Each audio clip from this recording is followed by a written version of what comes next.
manifesto was, do people believe you can pay for it? Let's have respect for everyone who wants to ask a question. I don't think people get much out of seeing politicians having a go at each other.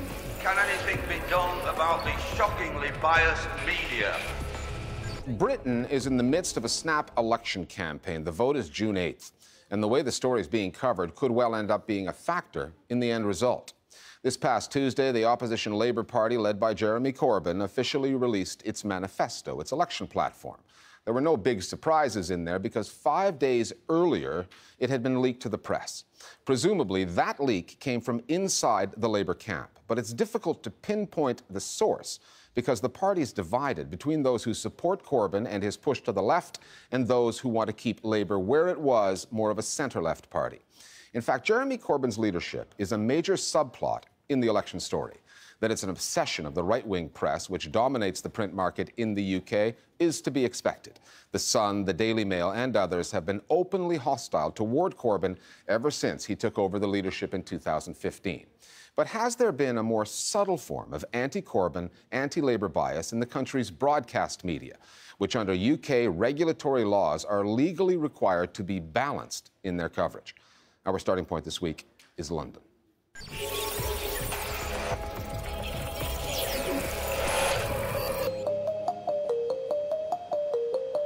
There are multiple media moments that Jeremy Corbyn and his supporters cite to illustrate all that they disapprove of in the British news media. This article was one that went viral. The byline belongs to the BBC's political editor, and the headline is an almost word-for-word, almost cut-and-dried case of cut-and-paste journalism that echoes a three-part mantra the Tory government has repeatedly used to describe the Labour Party's economic policies. Laura Koonsberg, the BBC political editor, used the exact same subclauses. So I think journalists over time will be seen more and more as press officers of the party of government, because that's what they are, which is why I do the work I do with Navarro Media, because the print media, and even to an extent the BBC, aren't going to do it for us. We are always going to study carefully Labour's spending plans. The Shadow Chancellor, John McDonnell, on the morning of the manifesto launch, he was asked the size of the British deficit currently. What is Britain's deficit at the moment, Mr. McDonnell? If I can say... He did not know. And the presenter on the Today programme said, Shadow Chancellor, are you looking up the figure? Not at all. Just sounds like there was a bit of paper being handed across. No. The figure he gave of 68 to 70 billion, the deficit is in fact 52 billion. The Shadow Chancellor doesn't even know what the deficit is, so of course we're entitled to ask, do their figures add up? Of course, the Tories have just presided over a massive devaluation, not for the first time, and nobody's talking about it. Because the Tories seem to be always perceived as being the ones who are better at managing money, because, hey, they've got more money. The Daily Mail has quoted the Institute of Fiscal Studies saying that Corbyn could be facing a black hole of about 30 billion. Well, compare that to Tory economic predictions. They're out by much more than that.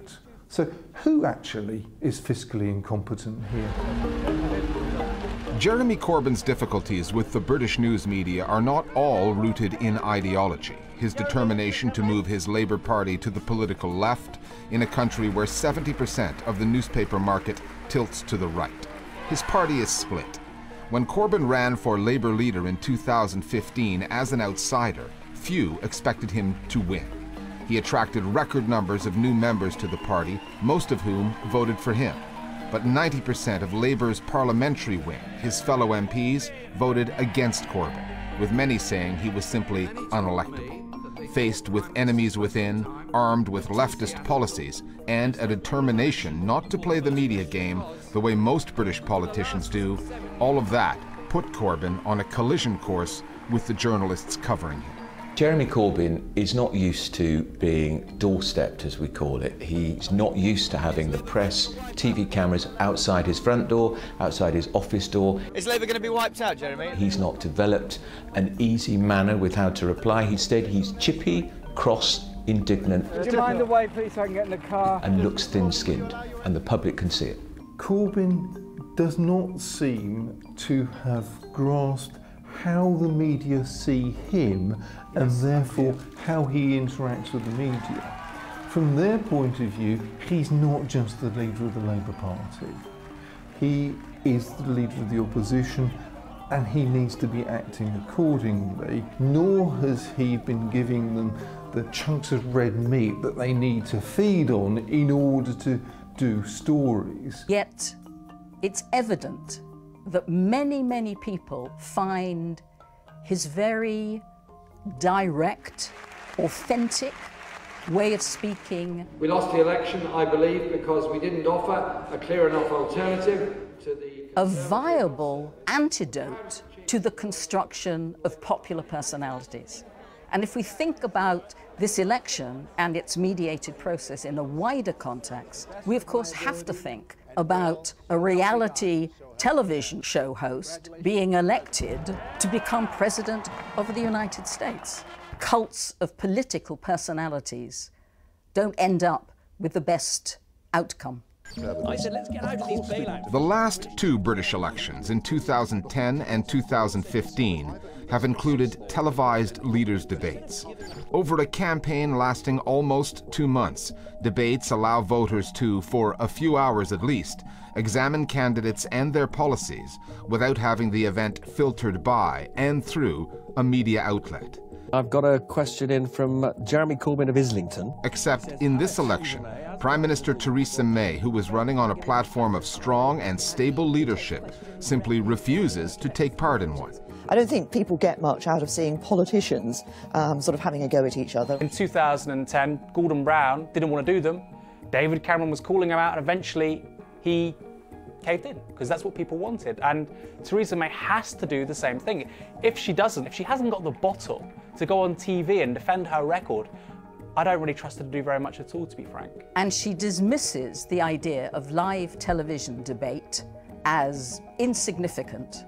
Although we've had Trump debating Clinton, we've had Macron debating Le Pen, and even that bastion of global democracy, the Islamic Republic of Iran, is running television debates.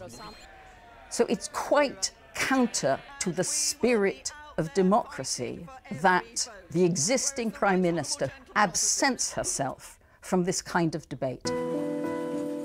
Remember that judicial inquiry into the relationship between press and politics in Britain, triggered by the phone hacking scandal at Rupert Murdoch's newspapers? Its primary recommendation, delivered in 2012, that British papers work under statutory regulations the way broadcasters do, was ignored by the government. However, the inquiry's work was unfinished. Phase 2 was delayed because so many phone hacking cases were still before the courts.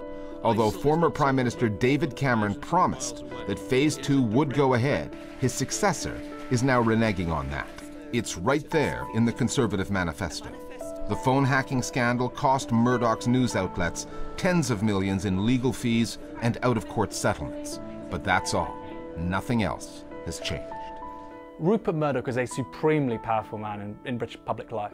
In 18 months, between spring-summer 2015 and the autumn of 2016, there were 20 meetings between either Murdoch or his representatives and the Prime Minister, the Chancellor or the Culture Secretary. 20 meetings. The inference for your viewers, I think, is pretty obvious. This is not how a democracy is run, and to me it looks like corruption. And the most tragic thing of all is it's hidden in plain sight.